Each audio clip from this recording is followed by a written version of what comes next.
A girl, just 14 years old, dancing and laughing on TikTok. Then, on a dark night, she stabs her sister to death. This is the dark side of TikTok, where innocent videos hide terrifying things. Jonathan Galindo's disturbing mask pushing children towards destruction, or someone discovering an abandoned building filled with bones and jars of human remains. Each layer of this iceberg gives you chills, and in this video, we will discover all of them. Let's begin at the tip of the iceberg.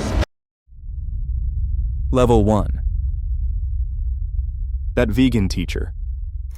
If you've been on TikTok for a while, you've probably come across that vegan teacher. At first, she looked like just another quirky creator pushing a lifestyle. But it didn't take long before people realized her videos weren't just about food. They were uncomfortable, intense, and sometimes downright strange. Her real name is Katie Karen Diekmeyer, a former school teacher who turned to TikTok to spread the vegan message. But instead of sharing recipes or health tips, she posted songs and rants that often came off as aggressive. She'd tell people that eating meat was the same as committing terrible crimes. She sang about non-vegans going to hell, and even called out random users by name. It wasn't the friendly vibe you'd expect from someone trying to promote a diet. It felt more like being lectured by an angry teacher who never let up. The biggest problem was who she was talking to. TikTok is full of kids and teens, and her videos weren't just about vegetables. She was telling young people they were bad people if they didn't go vegan. Then she started calling people out. She accused Gordon Ramsay of being an animal abuser, and she even went after 12-year-old Charli D'Amelio. What could have been a harmless movement turned into something that felt more like harassment. People on TikTok fought back in the only way they knew how, with memes, stitches, and duets mocking her. At first, she leaned into the villain role, doubling down and posting even harsher takes. Oh my god, what did he eat? What did he eat that killed him? Was it a banana? A carrot? But the more extreme she got, the more people started digging into her past and questioning whether she should have been teaching kids at all.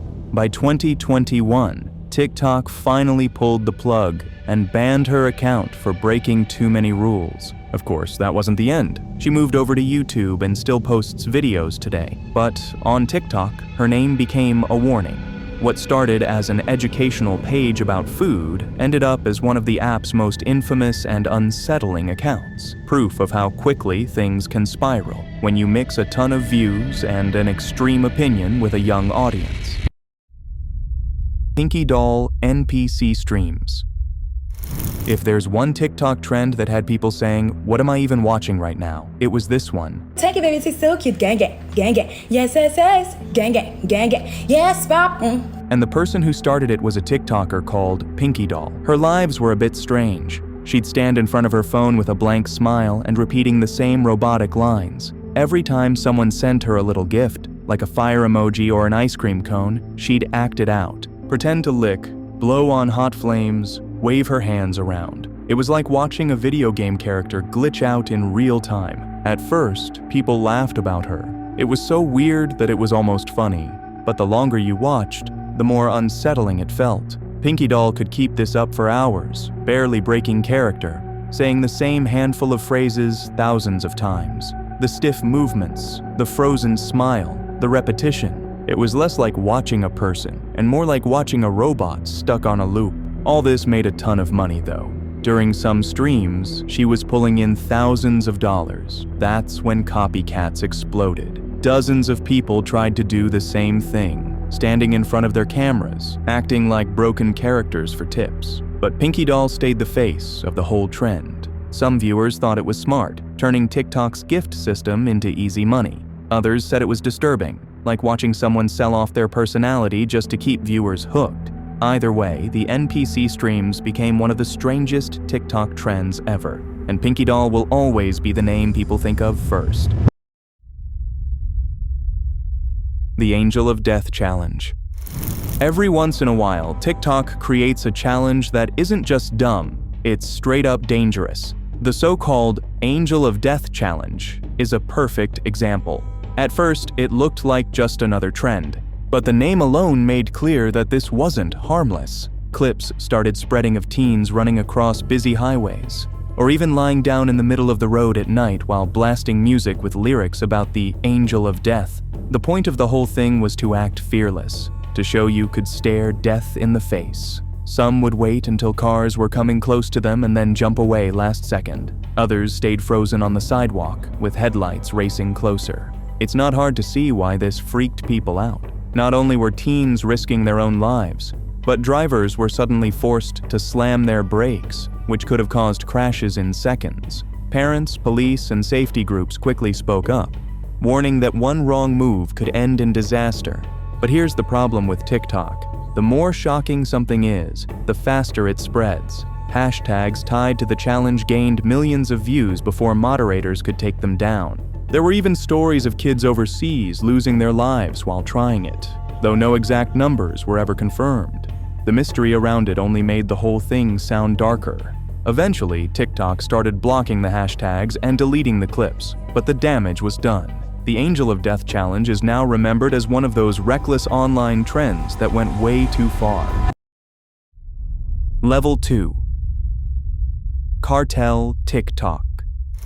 One of the darkest rabbit holes on TikTok is something people call cartel TikTok. It might look like the usual flexing you see online: expensive cars, loads of cash, designer clothes, and even wild animals. But behind a lot of these accounts are people connected to real cartels. Instead of dance trends or comedy, the videos sometimes showed guys with guns, bulletproof trucks, and masked faces. Some clips even had cartel logos stamped on them, like they were advertising. And the scary part? These weren't grainy news clips. They were edited with flashy filters and music in the same way people edit entertaining videos. What made it even more disturbing was how casual it felt. You'd scroll and suddenly see tigers chained up in a backyard, gold-plated guns, or people flexing with their crimes. Comment sections were filled with teens joking around, some even saying they wanted to join the lifestyle. To them, it looked cool, but in reality, this was organized crime dressed up to look like entertainment. Authorities eventually noticed. News reports said real cartel members were using TikTok to recruit, intimidate rivals, or just show off their immense power. That raised one big question: how much of this was just for clout, and how much of it was raw footage of real crime? TikTok tried to shut it down, banning certain hashtags and deleting accounts, but it didn't stop. For every account removed, another one popped back up with the same kind of content. Cartel TikTok is remembered because it showed just how far things can go on the app. One moment you're watching dance videos, and the next, you're staring at people tied to one of the most violent criminal networks in the world. Jonathan Galindo. Only a few TikTok accounts freaked people out the way Jonathan Galindo did. If you've never seen it, just imagine someone in a creepy, low-budget, goofy costume, black dog ears, long nose, and painted face. But what made it disturbing was what came with it. Hello, fucker. Yeah, it's me. This is Larry. We're gonna have a hot fucking video. Well, it's not gonna be that hot. The account wasn't just posting random videos. Viewers started getting messages from the profile, often targeting kids and teens. And the messages weren't harmless. They were dares, challenges, and sometimes straight-up threats. People said Galindo would tell kids to complete disturbing tasks, warning them that if they didn't, something bad would happen to their families. At this point, people panicked. Parents compared it to the Blue Whale Challenge, another online trend where kids were supposedly pressured into doing harmful things by anonymous strangers. While not every story about Jonathan Galindo could be confirmed, the fear was enough to make headlines around the world. The creepy costume mixed with the dangerous rumors made it the perfect storm for a digital urban legend. TikTok eventually removed accounts connected to the name, but the damage was already done. Screenshots of messages, stitched videos, and warnings spread everywhere, making the character bigger than it ever was on its own. Some argued the whole thing was just trolls in costumes. Others believed it was organized groups using fear to target kids. Either way, Jonathan Galindo became one of those internet figures that felt cursed the moment you saw them. Fake animal rescues.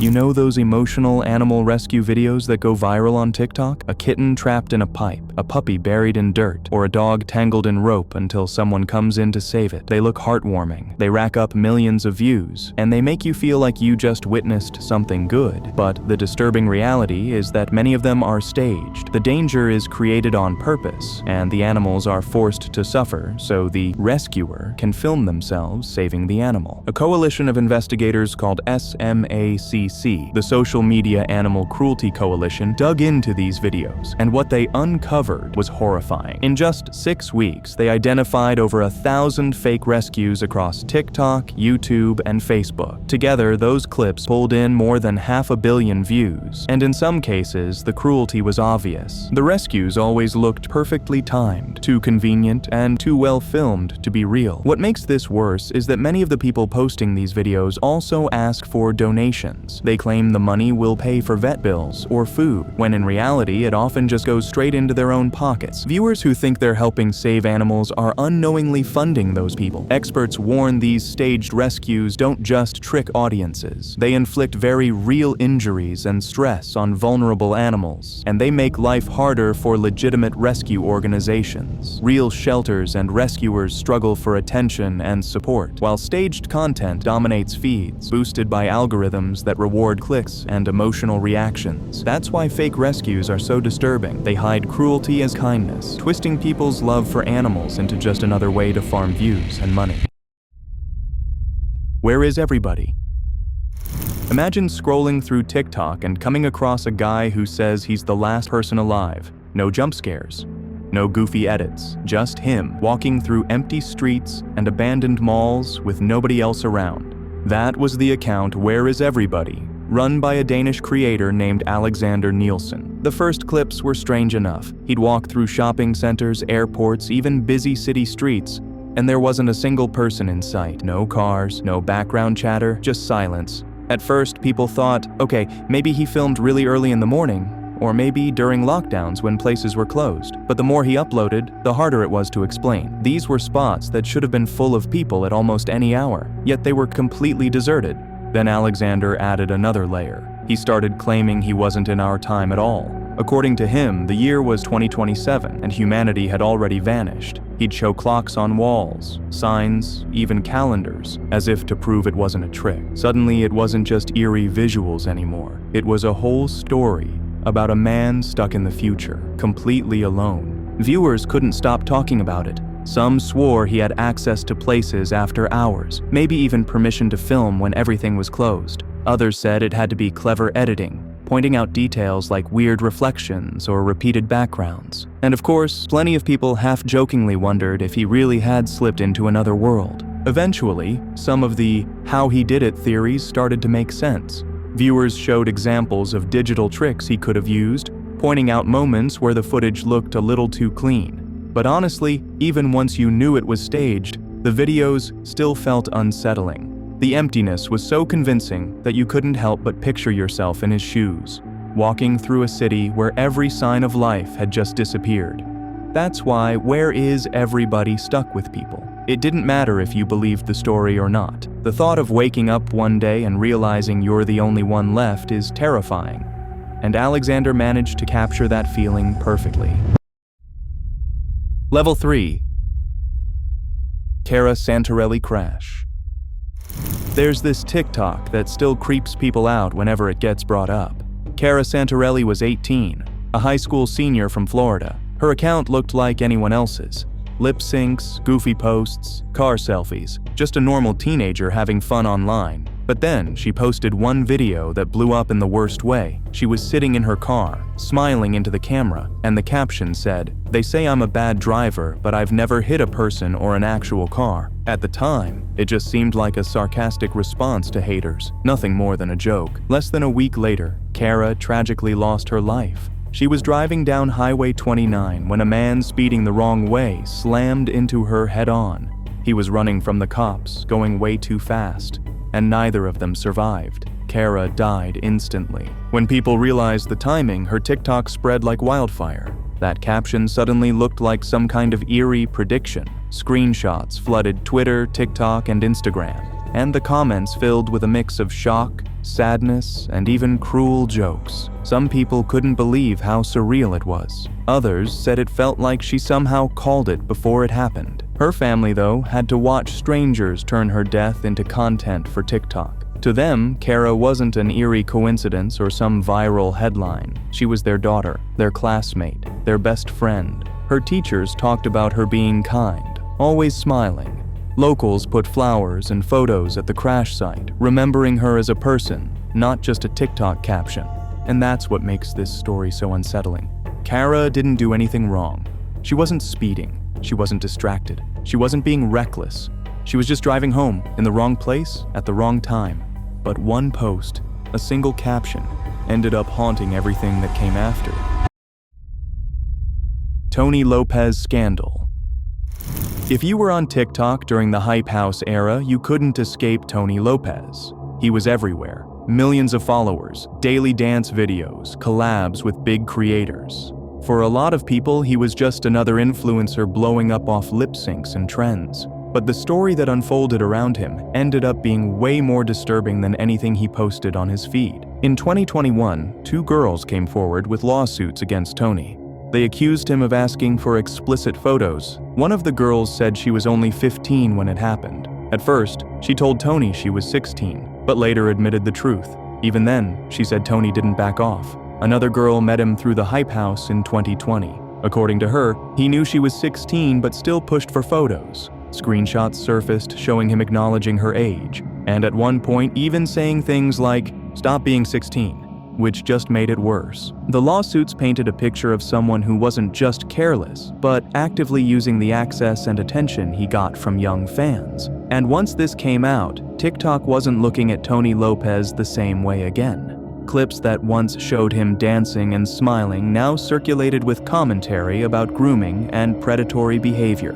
His reputation flipped almost overnight. Tony responded with a half apology, admitting he wasn't proud of his past choices and saying he was disappointed in himself. But he denied some of the accusations too, almost like he wanted to take partial responsibility without facing the full weight of what people were saying. By then, though, the damage was done. His name had already been dragged into court documents. This case didn't just hurt Tony's image. It also put more eyes on the darker side of TikTok fame. People started talking about how easily influencers could reach minors and how little control there really was. Taylor Frankie Paul. She might not be a known name outside of TikTok, but in the mom influencer world, she was basically everywhere. With millions of followers, she built her brand around being a young Mormon mom, posting about parenting, lifestyle, and relationships. But what started as wholesome content quickly turned into one of TikTok's messiest scandals. Taylor first blew up when she revealed something that caught everyone off guard. She and her husband had been involved in soft swinging. That means swapping partners with other couples, but supposedly stopping short of full-on intercourse. Except according to Taylor herself, the line got crossed. She admitted she did go all the way with another man, which led to her marriage falling apart and her husband filing for divorce. Suddenly, the internet wasn't watching her videos for family content anymore. They were watching to see what drama would unfold next. But the scandal didn't stop at her private life. In 2023, Taylor was arrested for domestic violence. Reports said she'd been drinking when she got into a heated fight with her boyfriend after he refused to take her to a concert. What followed was chaos. She allegedly tried to choke him, threw objects at him, and even picked up a metal chair. That chair ended up missing him, but struck her young daughter instead, which turned the fight into something much darker. The police arrested her, and she eventually took a plea deal, pleading guilty to aggravated assault. For her followers, it was a shocking turn. The same creator who built her brand on motherhood and family values was now in headlines for violence and child endangerment. And as the story spread, she became less of an influencer and more of a walking controversy. Even today, she has a whole subreddit dedicated to cataloging her drama, from serious incidents to petty stuff like showing up in a white dress at someone else's wedding. Taylor still posts on social media, but her reputation has never really recovered. What was once a career built on relatability is now remembered for messy relationships, swinging confessions, and a domestic violence case that changed everything. Rainy Street Killer TikTok.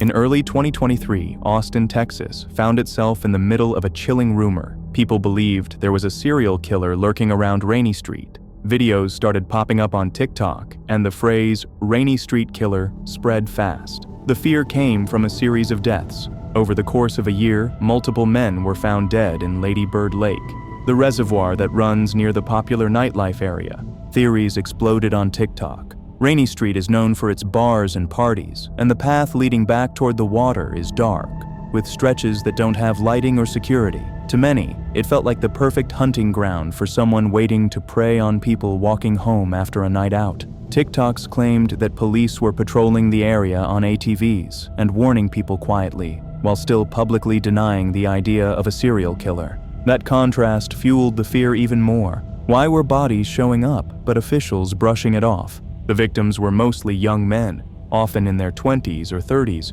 who had gone out drinking with friends before being found drowned. Some families weren't satisfied with the explanations, pushing back on the idea that all of the deaths were simple accidents. To them, it didn't add up.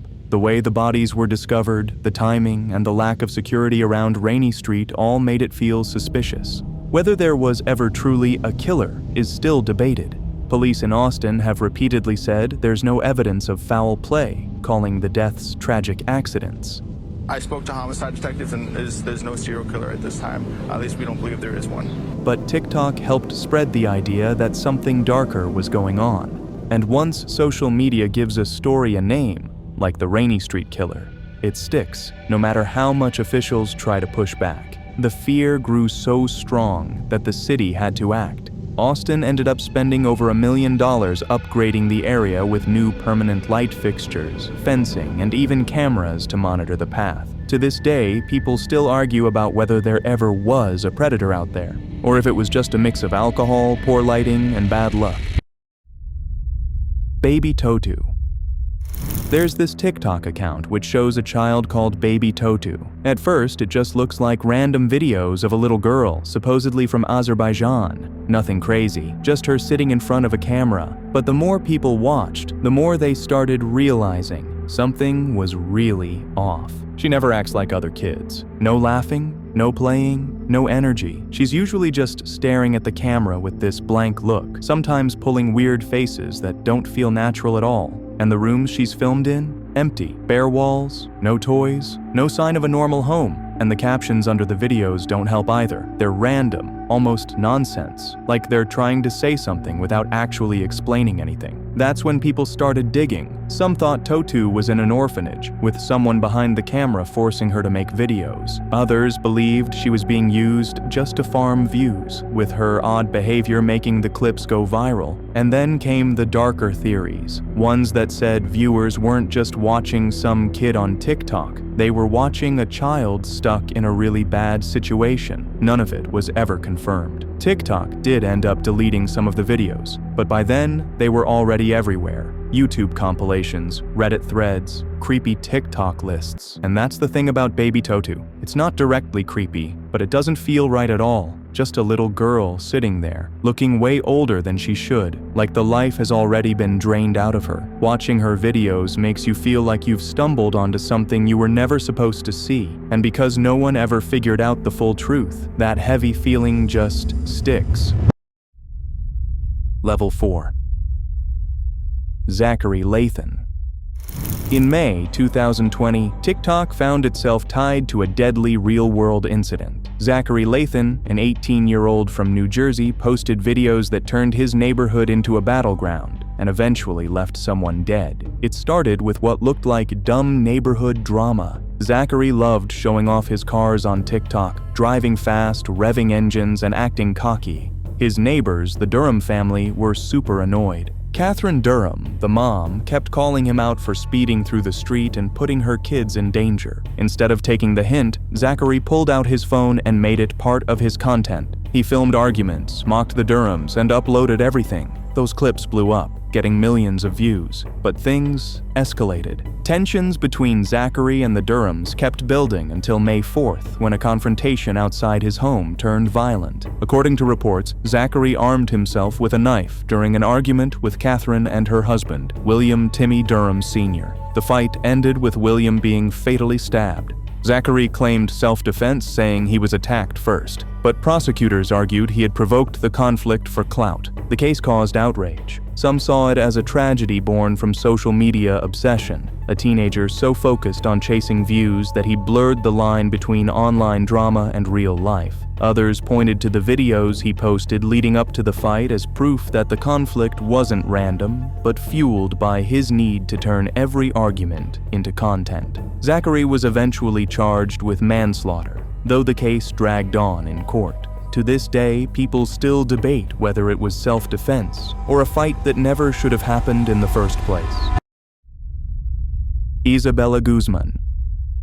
There's a TikTok clip that keeps showing up in creepy compilations. A young woman sitting in court slowly lifts her head and stares straight into the camera with this cold, unblinking look. No words, no expression, just that unsettling stare. That woman is Isabella Guzman, and the story behind that moment is even darker than the video itself. In 2013, Isabella was 18 years old and living in Colorado. She had a rocky relationship with her mother, and one night, an argument in their home took a horrific turn. Isabella attacked her, and by the time police arrived, her mother was dead. The case shocked her community and quickly made national headlines. But years later, it wasn't the news articles people remembered. It was that courtroom footage. In the clip, Isabella seems detached, almost like she isn't fully there. The way she tilts her head back and stares directly into the lens gave viewers chills. On TikTok, that short video blew up. People looped it, added creepy music, and treated it like a horror scene. For most users, the clip existed without context. They didn't know about the crime, the trial, or Isabella's mental health struggles. They just saw her as this eerie figure whose stare felt too intense to be human. Comment sections filled up with people saying things like, "I couldn't look away," or "This feels like a demon looking through the screen." Later, the truth about her case became clearer. Court documents showed Isabella had long-standing mental health issues, and instead of prison, she was committed to a state hospital for treatment. But none of that stopped TikTok from spreading the clip. For most people, it wasn't about the details of the case. It was about that stare, cold, unblinking, and unforgettable. Gin Kid. On TikTok, a lot of creators blow up for doing impressions, skits, or comedy bits. One of the biggest names to do that was Ali Nassar Abulaban, better known online as Gin Kid. His clips were funny and relatable, spot-on impressions of Tony Montana, Scarface-style rants, and little sketches about everyday life. For a while, he was seen as just another rising star on the app. But behind the jokes, his personal life was collapsing. And it ended in one of the darkest crimes tied to a TikTok figure. Ali was married, and his relationship with his wife, Anna, was unstable. According to reports, things got worse in 2021. He suspected she was seeing someone else, and the marriage became more and more toxic. Neighbors later testified they had often heard fights through the walls of their San Diego apartment. Online, though, Ali kept up his image as a rising comedian. He posted skits and impressions almost daily, while in private, the situation at home kept escalating. Prosecutors later revealed that Ali had secretly installed a listening app on his daughter's iPad. It let him spy on his wife when he wasn't there. Through that, he heard Anna talking with another man in their apartment. Furious, Ali drove over with a gun. When he got inside, he shot and killed both Anna and the man she was with, Rayburn Cardenas Barron. Their daughter was left waiting in a car outside while the murders happened. Ali was arrested the same day. The trial drew heavy coverage because of the contrast between his online persona and the crime itself. Prosecutors described him as jealous and controlling, while his defense argued he had broken under emotional pressure. In court, the image of Gin Kid as a funny TikToker faded quickly, replaced by the reality of what he had done. The case gained national attention, not because of his comedy, but because one of TikTok's familiar faces was now at the center of a brutal double homicide. Jupiter the Hybrid. Now, this one, it's not just disturbing, it's straight up bizarre. If you've ever scrolled TikTok and stumbled across Jupiter the Hybrid, you probably had to double check if what you were watching was even real. Behind the name was a guy from Idaho named Corbin Pinnell, but online he claimed to be something else entirely. Part vampire, part werewolf, part whatever his imagination came up with that day. Jupiter really blew up in 2023 when he started appearing on TikTok lives with a creator named Linda Binda. At first, it almost seemed like some strange roleplay. He'd talk about being a supernatural hybrid, and she'd play along, joking about being a mermaid. But things quickly got darker. He bragged about having a pony wife named Sharur, supposedly brought to life through blood rituals, and even claimed they had pony children. And he didn't just talk about them. He showed dolls and props on stream as if they were his real family. Then came the accusations. Viewers confronted him about talking to underage girls,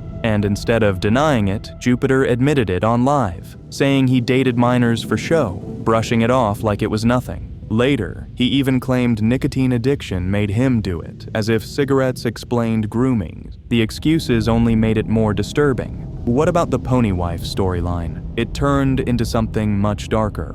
Jupiter claimed Sharur and the pony kids had to be burned because his 15-year-old girlfriend told him to. He filmed himself hesitating, then actually going through with it, leaving even long-time watchers stunned. The internet didn't stay quiet. YouTubers like Kiwi Tapes and Smokey Mixie began digging into his past.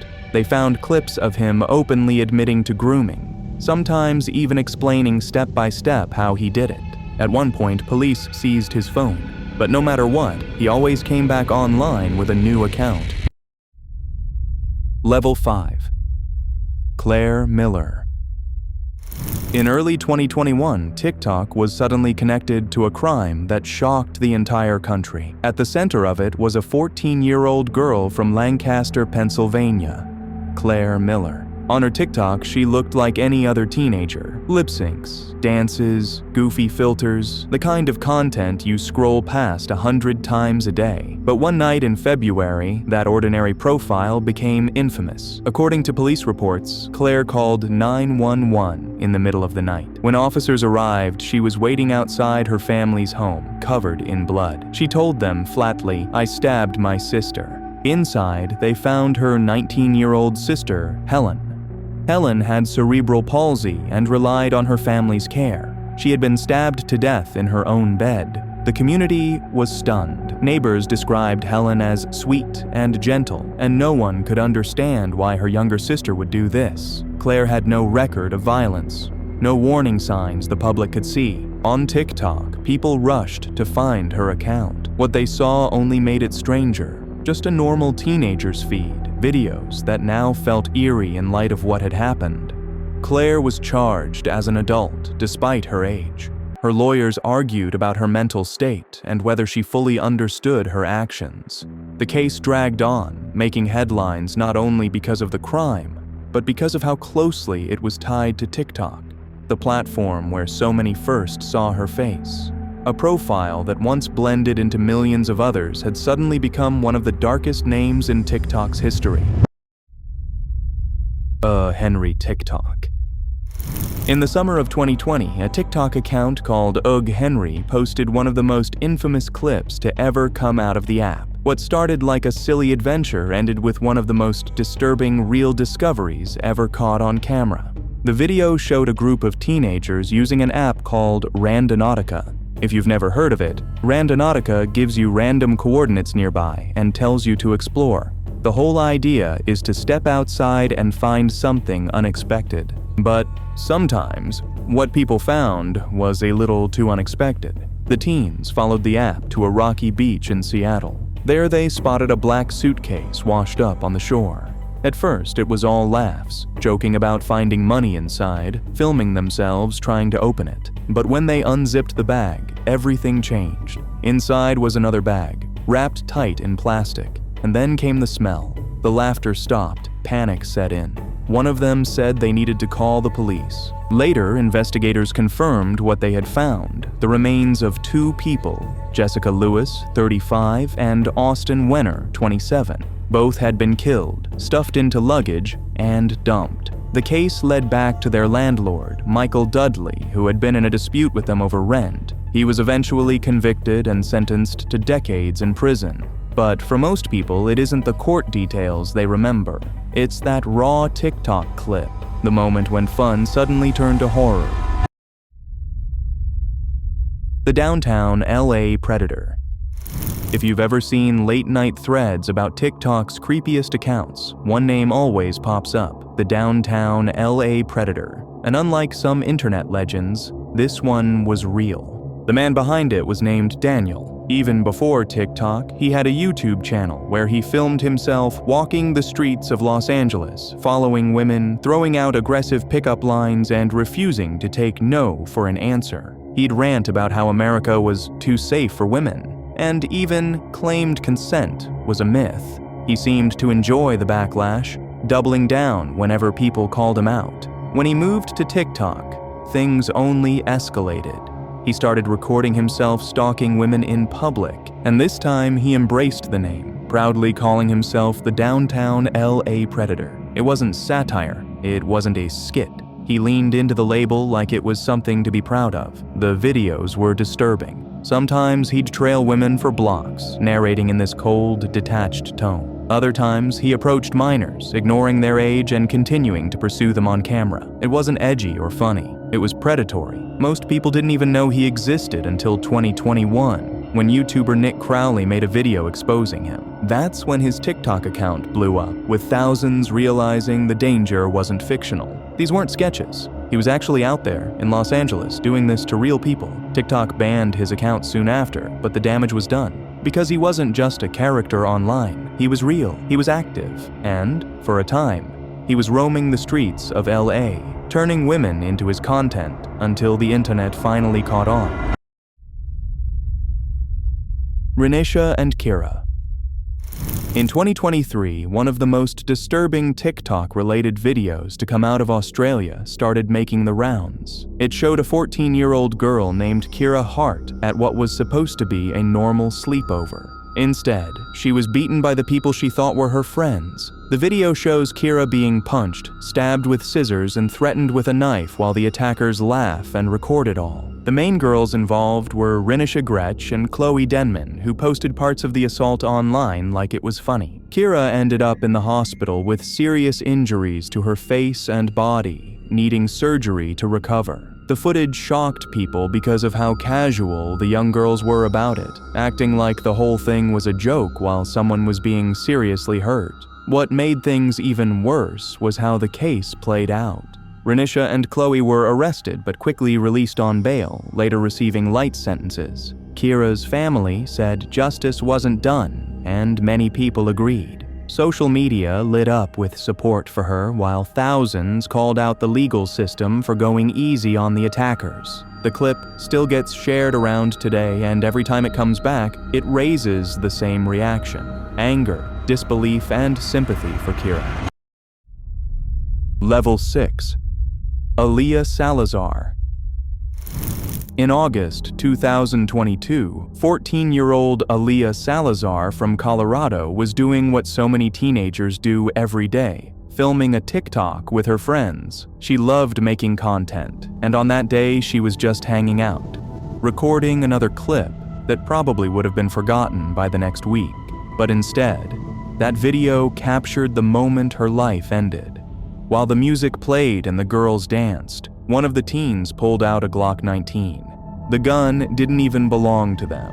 It had been given to the group by 21-year-old Alano Vargas, who was later charged for illegally providing a firearm to minors. Instead of respecting the weapon for what it was, a deadly firearm, the teens treated it like a toy. They passed it around, laughing, handling it without any care at all. Then, in a split second, everything changed. The gun went off, striking Aaliyah in the head. She collapsed and the video cut, leaving behind chaos and screams. Alia died instantly. She was only 14 years old. The aftermath was just as devastating. Police arrested the two friends who were with her, charging them with manslaughter. But because they were minors, the maximum sentence they could face was only 6 years. To Alia's family, that felt like an insult. They argued the system seemed more focused on protecting the kids who pulled the trigger than on justice for the daughter they had just lost. The tragedy sparked debate across the community.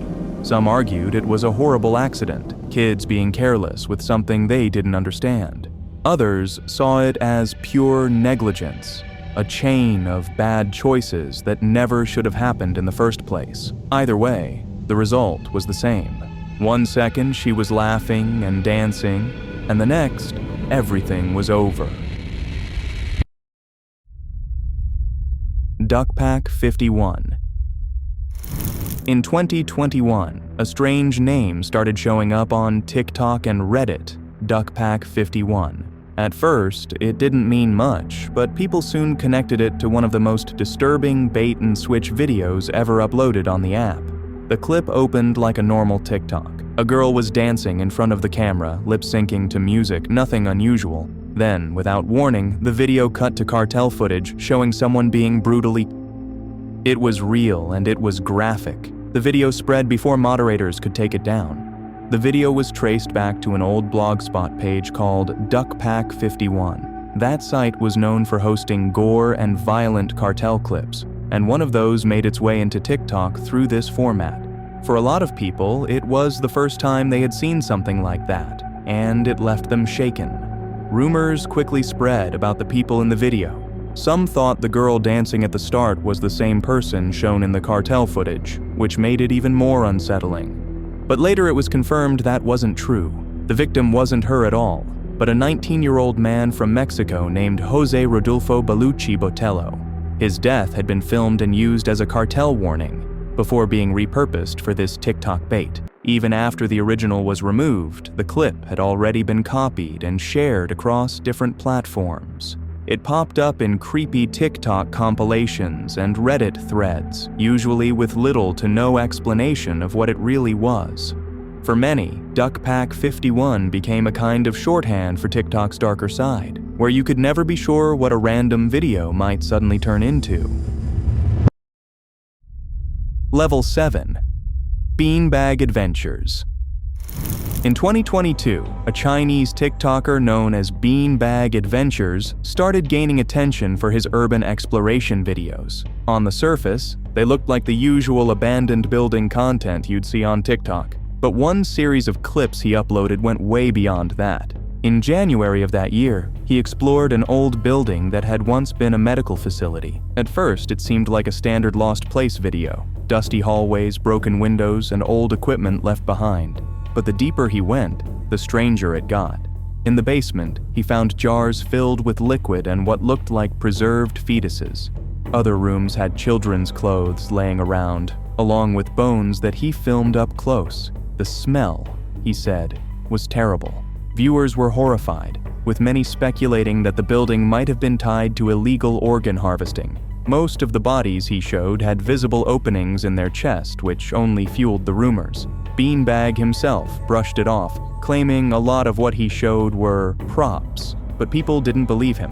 What made the situation even more disturbing was that he kept going back. In December 2022, almost a year later, he returned and found things had changed. Clothes and bottles appeared in rooms that had been empty before. The pool of water in the basement now had more decayed remains than the first time he filmed there. He posted several more visits, each time showing new items and bones, as if someone else had been there moving things around. Theories spread fast. Some believed the whole thing was staged for clicks, pointing to how neatly some of the jars were arranged and how convenient the discoveries seemed. Others argued that whether it was fake or not, the footage was disturbing enough to raise questions about what was really happening in that building.